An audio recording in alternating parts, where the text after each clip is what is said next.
राम राम मंडळी, गावगाड्याच्या गोष्टींचा आजचा भाग क्रमांक 103. गणपती उत्सव चालू आहे. गेल्या वर्षी 18 सप्टेंबरला एक गाव एक गणपती या चळवळीची माहिती देणारा व्हिडिओ आपण या यूट्यूबवरती टाकलेला होता गावगाड्याच्या गोष्टींमध्ये. पुन्हा यावर्षी आठवण करून देण्याकरता की अरे बाबांनो, एक गाव एक गणपती आपल्याला साधायचा आहे, करायचा आहे, आजचा व्हिडिओ मी करतोय.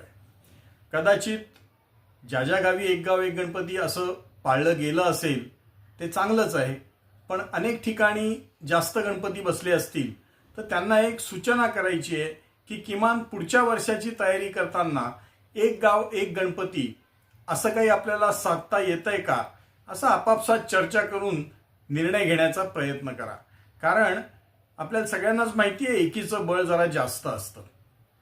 जर समजा आत्ता गणपती अनेक बसलेली असतील, अनेक मंडळं असतील, तर त्यांच्याकरता सूचना अशी आहे की या गणपती उत्सवाच्या काळामध्ये शालेय विद्यार्थी, युवक, महिला, बचत गटातले सदस्य यांच्याकरता काही स्पर्धा किंवा काही व्याख्यानं यांचं जर आयोजन करता आलं तर गणपती ही बुद्धीची देवता आहे, तर ज्ञानदानाचं काम जर या संदर्भात करता आलं तर ते करण्याचा प्रयत्न जरूर करावा.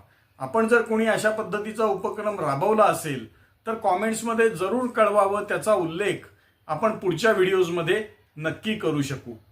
पुन्हा एकदा आपल्या सर्वांना एक गाव एक पाणवठा याप्रमाणेच एक गाव एक गणपती या चळवळीची आठवण करून देतो आणि आजचा भाग इथेच थांबवतो. नमस्कार.